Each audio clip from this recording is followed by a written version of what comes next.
എല്ലാവർക്കും നമസ്കാരം. അധ്യാത്മരാമായണം കിളിപ്പാട്ട് രൂപത്തിൽ വർഷങ്ങളായിട്ട് നമ്മളൊക്കെ രാമായണത്തെ അടുത്തറിയാൻ ശ്രമിക്കുന്നുണ്ട്. പക്ഷേ പലപ്പോഴും വേഗത്തിലുള്ള വായന കൊണ്ടും കൂടുതലായിട്ട് രാമായണ കഥയുടെ വിശദാംശങ്ങളിലേക്ക് പോകാൻ പലർക്കും സാധിക്കാറില്ല. എന്നാൽ രാമായണ കഥ എന്താണ് എന്ന് ചോദിച്ചാൽ ഏകദേശ രൂപം എല്ലാവർക്കും ഉണ്ട് താനും. അതുകൊണ്ട് തന്നെ ആയിരിക്കാം കൂടുതൽ വിശദാംശങ്ങളിലേക്ക് പോകാത്തത്. അതുപോലെ തന്നെ ഉത്തര രാമായണം വായിക്കാൻ പാടില്ല എന്നൊരു തെറ്റിദ്ധാരണ ഉള്ളതുകൊണ്ട് ഉത്തര രാമായണത്തിൽ എന്താണ് ഉള്ളത് എന്ന് ആർക്കും അറിയുകയും ഇല്ല.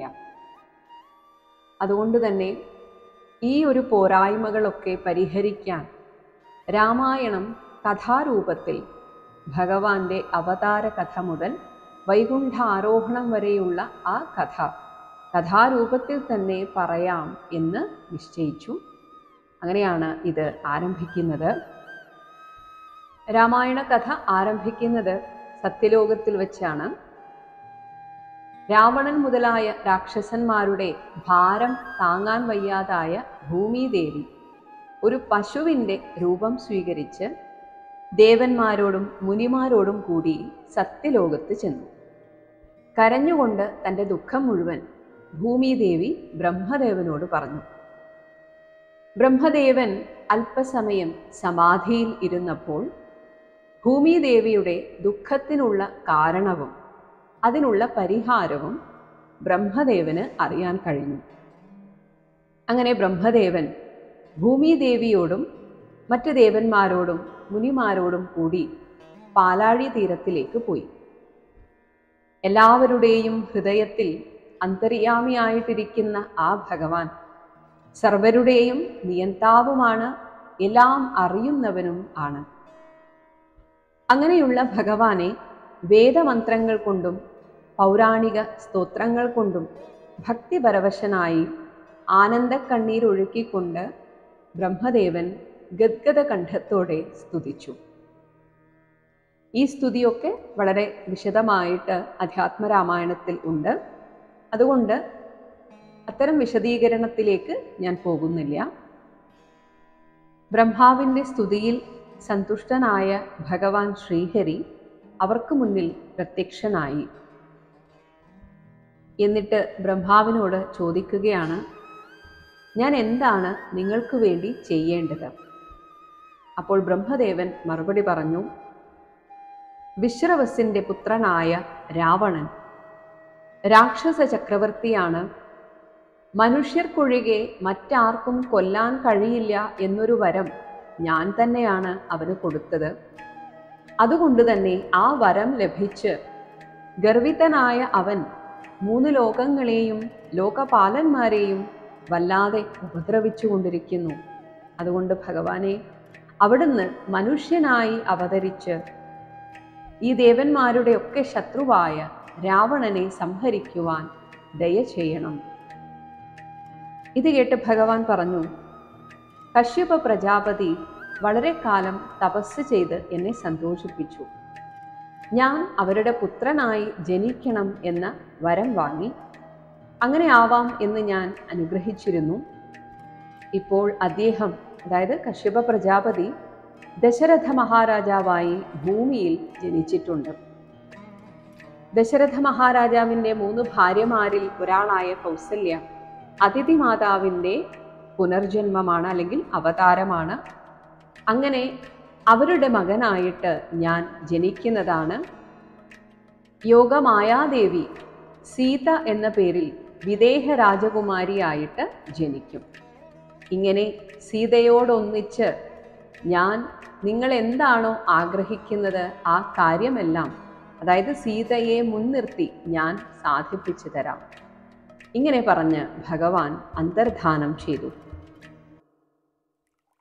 ഇത് ബ്രഹ്മാവിനോട് മാത്രമായിട്ട് ഭഗവാൻ പറഞ്ഞതാണ്.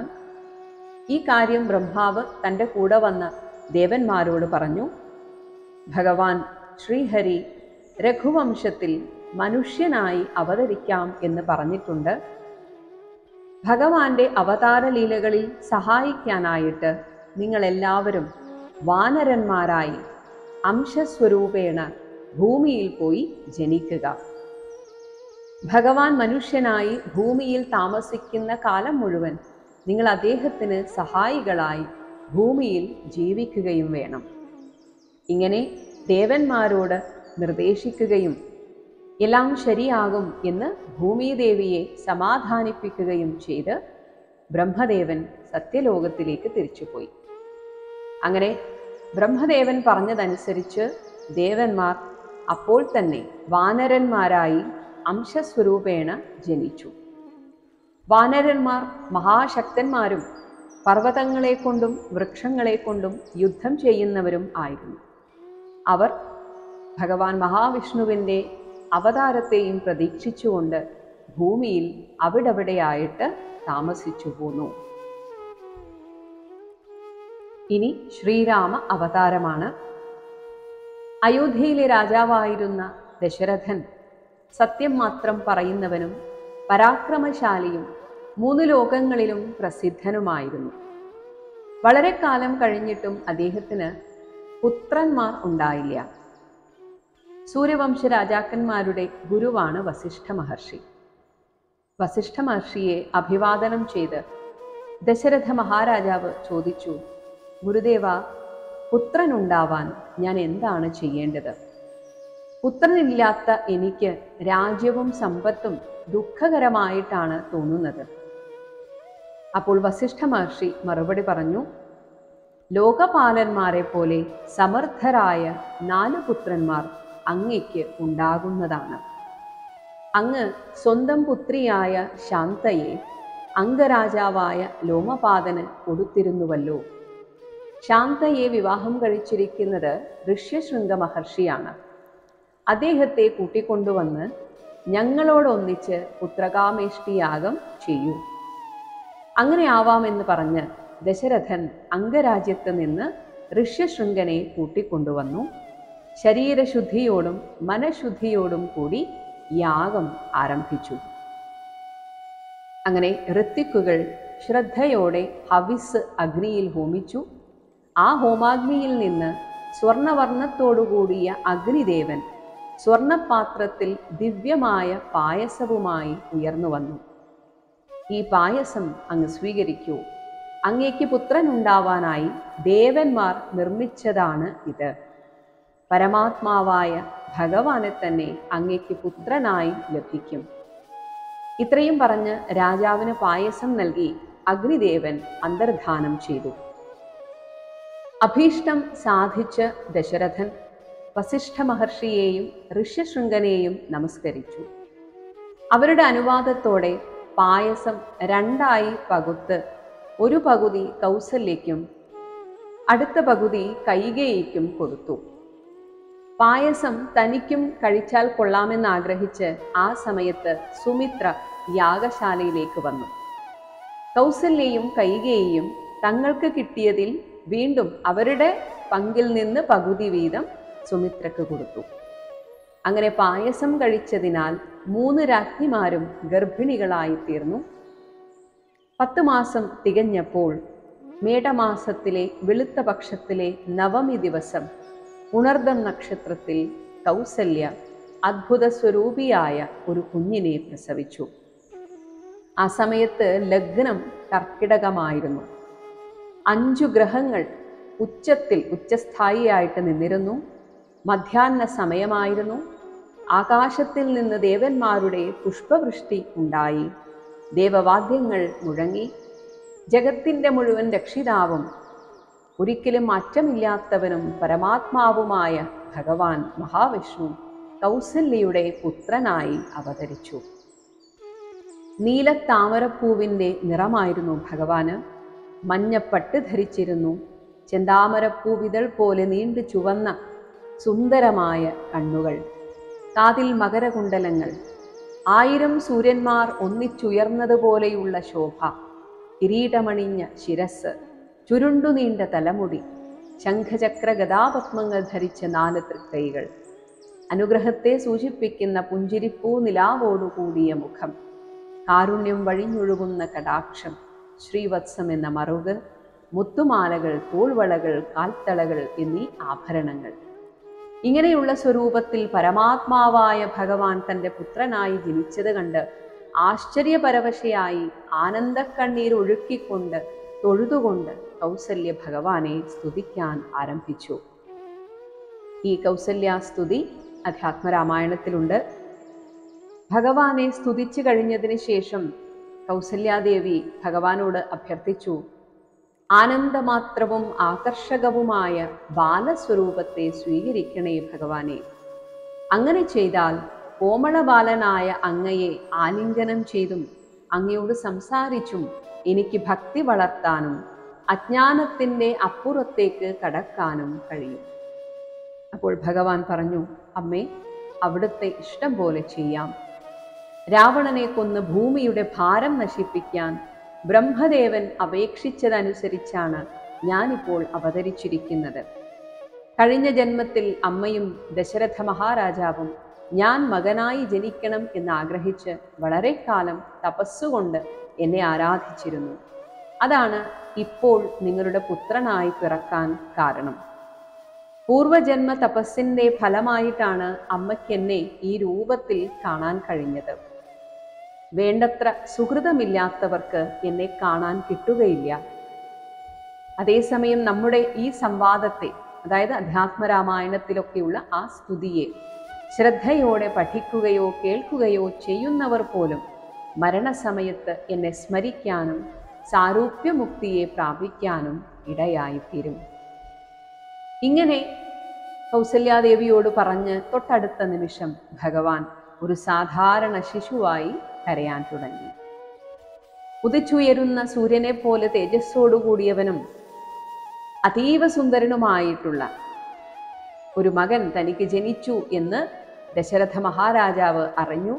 അങ്ങനെ വിവരം കേട്ട് അദ്ദേഹം ആനന്ദ സമുദ്രത്തിൽ ആറാടി ഗുരുവായ വസിഷ്ഠനോടൊന്നിച്ച് അന്തഃപുരത്തിൽ ചെന്ന് കൗസല്യയുടെ സമീപത്ത് കിടക്കുന്ന ബാലനെ കണ്ടു.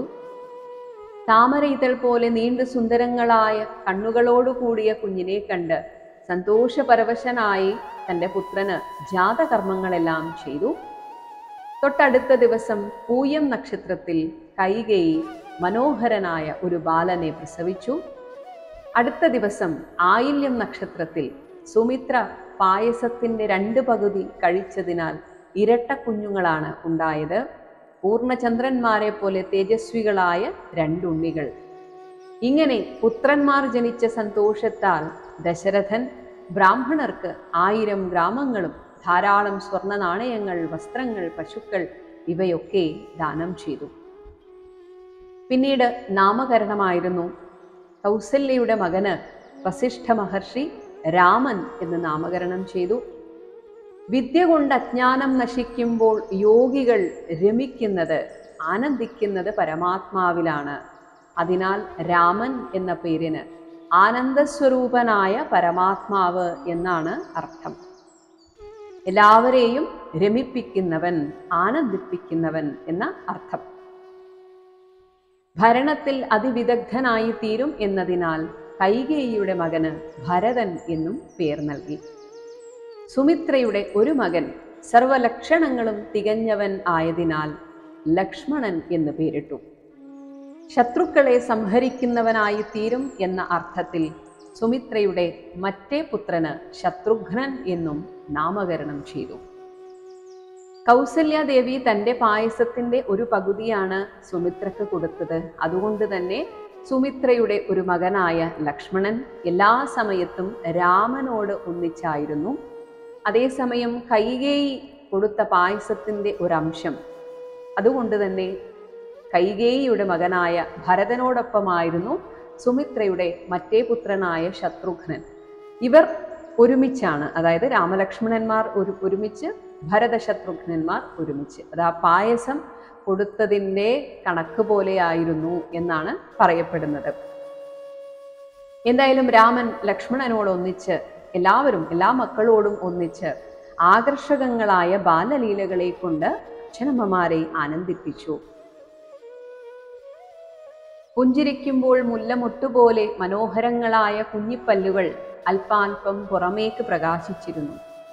ഈ വേഷത്തിൽ അരമനയുടെ ഇറയത്തും ചിലപ്പോൾ മുറ്റത്ത് പശുക്കുട്ടികളുടെ പിന്നാലെയും മുട്ടുകുത്തി നടക്കുന്ന രാമനെ കണ്ട് കൗസല്യയും ദശരഥനും അത്യധികം സന്തോഷിച്ചു. ഊണുകഴിക്കുന്ന സമയത്ത് ദശരഥ മഹാരാജാവ് രാമ കുഞ്ഞേ വരൂ എന്ന് വിളിക്കും. എന്നാൽ കളിയിലുള്ള ഭ്രമം നിമിത്തം രാമൻ വരില്ല. കൗസല്യയോട് പറയും കൂട്ടിക്കൊണ്ടുവരൂ എന്ന്. പുഞ്ചിരി തൂകിക്കൊണ്ട് കൗസല്യ രാമനെ പിടിക്കാൻ ചെല്ലും. പക്ഷെ രാമൻ അമ്മയ്ക്ക് പിടികൊടുക്കാതെ ഓടും. യോഗികളുടെ മനസ്സിന് പോലും തൊടാൻ കിട്ടാത്ത രാമന്റെ പിന്നാലെ കൗസല്യയും ഓടും. അങ്ങനെ കുറെ കഴിഞ്ഞാൽ ചിരിച്ചുകൊണ്ട് തന്നെത്താൻ അച്ഛൻ്റെ അടുക്കലേക്ക് വരും. മണ്ണു പുരണ്ട കുഞ്ഞിക്കൈകളിൽ അച്ഛൻ നൽകിയ ചോറുരുള വാങ്ങി വീണ്ടും ഓടും. കൗസല്യ ഓരോ മാസത്തിലും പുണർദം നക്ഷത്രമാകുന്ന പിറന്നാൾ ദിവസം മുറുക്ക്, കൊഴുക്കട്ട, അപ്പം, വട മുതലായ പലഹാരങ്ങൾ ഉണ്ടാക്കി ഭഗവാന് നിവേദിക്കുകയും പ്രത്യേക വഴിപാടുകൾ നടത്തുകയും ചെയ്തു വന്നു. ഇങ്ങനെയുള്ള ആ ബാലന്മാർ 4 പേരും മായാമാനുഷ രൂപത്തിൽ അച്ഛനമ്മമാരെ സന്തോഷിപ്പിച്ചു. ക്രമേണ 4 ബാലന്മാരും കൗമാരാവസ്ഥയിൽ 7 വയസ്സ് പ്രായത്തിൽ എത്തിച്ചേർന്നു. അതിനെയാണ് കൗമാരം എന്ന് അന്നൊക്കെ വിളിക്കുന്നത്. വസിഷ്ഠ മഹർഷി അവരെ ഉപനയിപ്പിച്ച് വിദ്യാഭ്യാസം ചെയ്യിപ്പിച്ചു. വേദങ്ങളും ശാസ്ത്രങ്ങളും പ്രത്യേകിച്ച് ധനുർവേദവും പഠിച്ച് 4 കുമാരന്മാരും സമർത്ഥരായിത്തീർന്നു. ലോകത്തിൻ്റെ മുഴുവൻ നാഥരായ രാമലക്ഷ്മണ ഭരത ശത്രുഘ്നന്മാർ മായ കൊണ്ട് മനുഷ്യരെ പോലെ അഭിനയിച്ചു വന്നു. രാമൻ ദിവസേന ലക്ഷ്മണനോടൊന്നിച്ച് കുതിരപ്പുറത്ത് കയറി നായാട്ടിനായി കാട്ടിലേക്ക് പോകും. ദുഷ്ടമൃഗങ്ങളെ കൊന്ന് അവയെ അച്ഛന് കൊണ്ടുവന്ന് സമർപ്പിക്കും. രാവിലെ ബ്രാഹ്മമുഹൂർത്തത്തിൽ എഴുന്നേറ്റ് കുളി കഴിഞ്ഞ് അച്ഛനെയും അമ്മമാരെയും നമസ്കരിക്കും. അനന്തരം വിനയത്തോടെ പ്രജകളുടെ ആവശ്യങ്ങൾ അന്വേഷിച്ചറിഞ്ഞ് നിറവേറ്റി കൊടുക്കും. പിന്നീട് ബന്ധുക്കളോടൊന്നിച്ച് ഭക്ഷണം കഴിക്കും. ദിവസേന മുനിമാരുടെ അടുത്ത് ചെന്ന് ധർമ്മശാസ്ത്ര രഹസ്യങ്ങൾ കേൾക്കുകയും അവയെപ്പറ്റി ചർച്ച ചെയ്യുകയും പതിവായിരുന്നു. യഥാർത്ഥത്തിൽ ഒന്നും ചെയ്യാനില്ലാത്ത ആ പരബ്രഹ്മസ്വരൂപം മനുഷ്യനായി അവതരിച്ച് മനുഷ്യർ ചെയ്യേണ്ട കർമ്മങ്ങൾ എങ്ങനെയൊക്കെയാണ് എന്ന് ഒരു ഉത്തമ മനുഷ്യൻ്റെ ഉദാഹരണമായിട്ട് മാതൃകാപുരുഷനായിട്ട് എല്ലാവർക്കും കാണിച്ചു കൊടുത്തുകൊണ്ട് അങ്ങനെ വളർന്നു വന്നു. ഇങ്ങനെയിരിക്കെ സാക്ഷാൽ മഹാവിഷ്ണു തന്നെയാണ് ശ്രീരാമചന്ദ്രനായി അവതരിച്ചത് എന്ന് അറിയാമായിരുന്ന വിശ്വാമിത്ര മഹർഷി ഒരു ദിവസം അയോധ്യയിലേക്ക് വന്നു. അദ്ദേഹത്തെ കണ്ട ഉടനെ ദശരഥൻ എഴുന്നേറ്റ് നമസ്കരിച്ചു. ഗുരുനാഥനായ വസിഷ്ഠ മഹർഷിയോടുകൂടി അദ്ദേഹത്തെ വിധി പോലെ പൂജിച്ചു. മഹാരാജാവ് പറഞ്ഞു, അങ്ങയെപ്പോലുള്ളവർ ഇങ്ങനെ ഞങ്ങളുടെയൊക്കെ രാജകൊട്ടാരത്തിൽ വരുന്നത് അത്രയും സന്തോഷമുള്ള കാര്യമാണ്. അങ്ങയെപ്പോലുള്ള മഹത്തുക്കൾ വന്നാൽ അവിടെയുള്ള സകല വിധ സമ്പത്തുകളും വർദ്ധിച്ചു വരും. അങ്ങ് വന്ന ആവശ്യം പറഞ്ഞാൽ തീർച്ചയായും ഞാനത് സാധിപ്പിച്ചു തരുന്നതാണ്. ഇങ്ങനെ രാജാവിൻ്റെ വാക്കുകൾ കേട്ട് പ്രീതനായ വിശ്വാമിത്ര മഹർഷി പറഞ്ഞു, ഞാൻ അമാവാസി തോറും ഒരു യാഗം നടത്തി വരാറുണ്ട്. എന്നാൽ ഈയിടെയായി സുബാഹു എന്നും മാരീചൻ എന്നും പേരായ 2 രാക്ഷസന്മാർ അതിനെ മുടക്കിക്കൊണ്ടിരിക്കുന്നു. അവരെ വധിക്കാനായിട്ട് രാമനെ ലക്ഷ്മണനോടൊന്നിച്ച് എൻ്റെ കൂടെ അയച്ചു തരണം. അതുകൊണ്ട് അങ്ങയ്ക്ക് ശ്രേയസ് മാത്രമേ ഉണ്ടാവുകയുള്ളൂ. ഇത് കേട്ട് ചിന്താവിവശനായ ദശരഥൻ മറ്റാരുമില്ലാത്തൊരു സ്ഥലത്തേക്ക് ഒരു ഉപദേശത്തിനായിട്ട് തൻ്റെ ഗുരുവിനെയും വസിഷ്ഠ മഹർഷിയെയും കൂട്ടിക്കൊണ്ടുപോയി. ഏകാന്തത്തിൽ വെച്ച് അദ്ദേഹം ചോദിച്ചു, ഗുരോ, ഈ ധർമ്മസങ്കടത്തിൽ ഞാൻ എന്താണ് ചെയ്യേണ്ടത്? രാമനെ പറഞ്ഞയക്കാൻ എനിക്ക് തീരെ മനസ്സ് വരുന്നില്ല. അനേകം വർഷങ്ങൾക്ക് ശേഷം വളരെ മോഹിച്ചുണ്ടായ മക്കളാണല്ലോ ഇവർ 4 പേരും. അവർ ദേവതുല്യരാണ്. അവരിൽ തന്നെ രാമൻ എനിക്ക് അത്യന്തം പ്രിയപ്പെട്ടതാണ്. രാമനെ പിരിഞ്ഞാൽ പിന്നെ എൻ്റെ ജീവൻ നിലനിൽക്കില്ല. അതേസമയം ഇങ്ങനെയൊരു ആവശ്യം ഞാൻ നിഷേധിച്ചാൽ വിശ്വാമിത്രൻ തീർച്ചയായും എന്നെ ശപിക്കും. ഞാൻ എന്താണ് ചെയ്യേണ്ടത്? എങ്ങനെയാണ് എന്നെ അസത്യം ബാധിക്കാതിരിക്കുക? കാരണം ആദ്യം തന്നെ വാക്കുകൊടുത്തു പോയി, അങ്ങ് എന്ത് പറഞ്ഞാലും ഞാൻ ചെയ്തു തരാം എന്ന്. അപ്പോൾ വസിഷ്ഠ മഹർഷി മറുപടി പറഞ്ഞു, രാജാവേ, ഒരു ദേവരഹസ്യം ഞാൻ പറഞ്ഞു തരാം. രാമൻ മനുഷ്യനല്ല, പരമാത്മാവും സനാതനനുമായിട്ടുള്ള ഭഗവാനാണ്. അധർമ്മികളെ സംഹരിച്ച് ഭൂമിയുടെ ഭാരത്തെ നശിപ്പിക്കാനായി ബ്രഹ്മദേവന്റെ അപേക്ഷപ്രകാരം അങ്ങയുടെയും കൗസല്യയുടെയും പുത്രനായി അവതരിച്ചിരിക്കുകയാണ്. അങ്ങ് കഴിഞ്ഞ ജന്മത്തിൽ ബ്രഹ്മദേവന്റെ മകനായ കശ്യപ പ്രജാപതിയായിരുന്നു. കൗസല്യ പൂർവജന്മത്തിൽ അങ്ങയുടെ പത്നിയും ദേവമാതാവുമായ അതിഥിയായിരുന്നു. കഴിഞ്ഞ ജന്മത്തിൽ നിങ്ങൾ രണ്ടുപേരും വളരെ കാലം ലൗകിക സുഖങ്ങളെല്ലാം ഉപേക്ഷിച്ച് വിഷ്ണു പൂജയിലും ധ്യാനത്തിലും മുഴുകി ഭഗവാനെ തപസ് ചെയ്തിരുന്നു. നിങ്ങളുടെ തപസ്സുകൊണ്ട് സന്തോഷിച്ച ഭഗവാൻ പ്രത്യക്ഷനായിട്ട് വരം സ്വീകരിക്കാൻ പറഞ്ഞപ്പോൾ ഞങ്ങളുടെ പുത്രനായി അവിടുന്ന് അവതരിക്കണം എന്ന വരമാണ് നിങ്ങൾ ആവശ്യപ്പെട്ടത്. അങ്ങനെയാവാം എന്നരുളി ചെയ്ത് ഭഗവാൻ അന്തർധാനം ചെയ്തു. അതനുസരിച്ചാണ് ഭഗവാൻ ഇപ്പോൾ നിങ്ങളുടെ പുത്രനായി രാമൻ എന്ന പേരിൽ ജനിച്ചിരിക്കുന്നത്. ആദിശേഷനാണ് ലക്ഷ്മണനായി പിറന്നിരിക്കുന്നത്. ഭഗവാൻ മഹാവിഷ്ണുവിൻ്റെ ശംഖും ചക്രവുമാണ് ഭരതനും ശത്രുഘ്നനും. യോഗമായാദേവി ജനകപുത്രിയായി സീത എന്ന പേരിൽ ജനിച്ചിട്ടുണ്ട്. വിശ്വാമിത്ര മഹർഷി യഥാർത്ഥത്തിൽ രാമനെയും സീതയെയും കൂട്ടിയോജിപ്പിക്കാനാണ് വന്നിരിക്കുന്നത്. ആ നിയോഗം അദ്ദേഹത്തിനാണ്. ഇത് അത്യന്തം രഹസ്യമാണ്, അങ്ങിതാരോടും പറയരുത്. അതിനാൽ അങ്ങ് ഒട്ടും വിഷമിക്കാതെ സന്തോഷത്തോടുകൂടെ തന്നെ വിശ്വാമിത്രനെ പൂജിച്ച് ലക്ഷ്മണനോടുകൂടി രാമനെ പറഞ്ഞയക്കുക.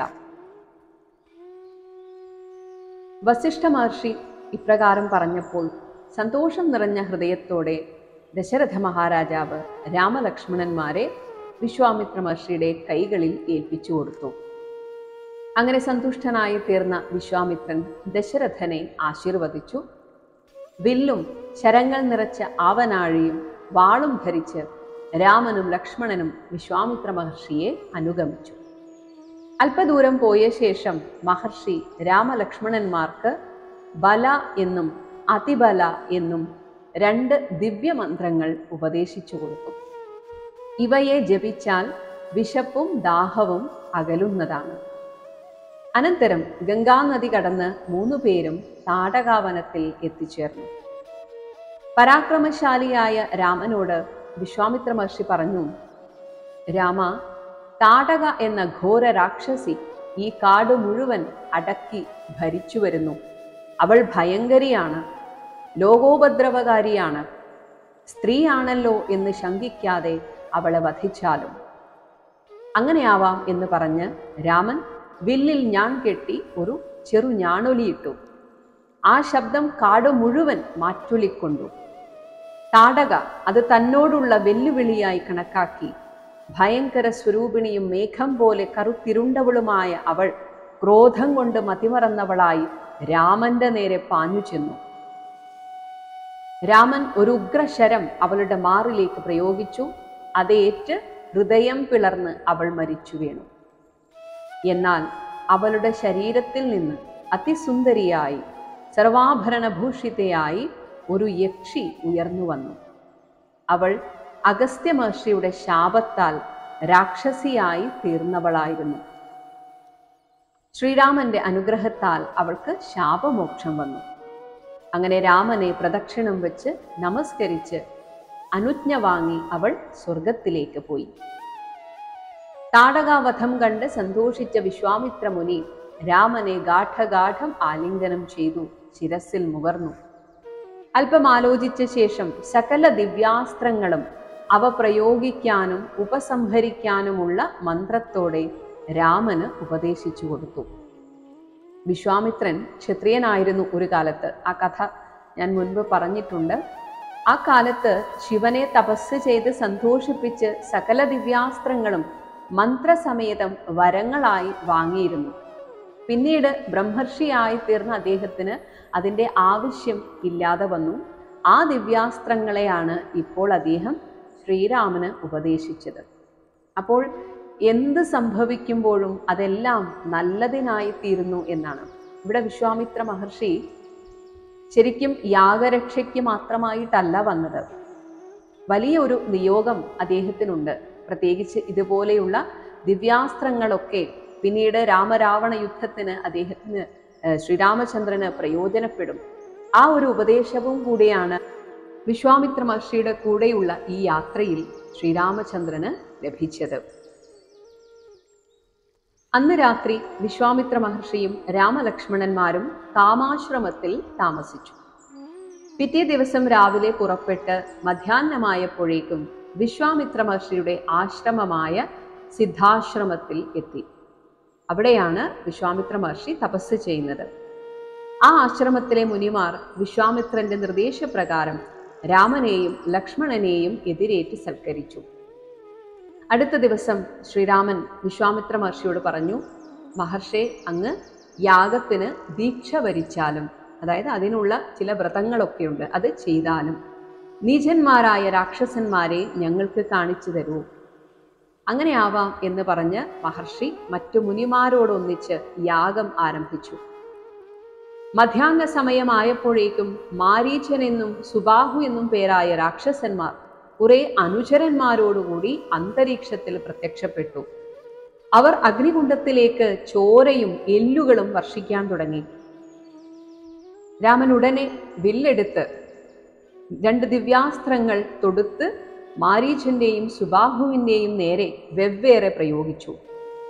അതിൽ വായവ്യാസ്ത്രം മാരീചനെ വട്ടം കറക്കി 100 യോജന ദൂരത്തിൽ സമുദ്രത്തിൽ കൊണ്ടുപോയി വീഴ്ത്തി. അതു കണ്ടവരെല്ലാം ആശ്ചര്യപ്പെട്ടു. മറ്റേ ബാണം ആഗ്നേയാസ്ത്രമായിരുന്നു. അത് സുബാഹുവിനെ ഭസ്മമാക്കി തീർത്തു. മറ്റു രാക്ഷസന്മാരെ ലക്ഷ്മണനും വധിച്ചു. ദേവന്മാർ രാമനെയും ലക്ഷ്മണനെയും പുഷ്പവൃഷ്ടി ചെയ്ത് അഭിനന്ദിച്ചു. ഇതിനിടയിൽ മാരീചൻ ഭഗവാനിൽ ശരണാഗതി അടഞ്ഞതിനാൽ മാരീചനെ ഭഗവാൻ വധിച്ചില്ല.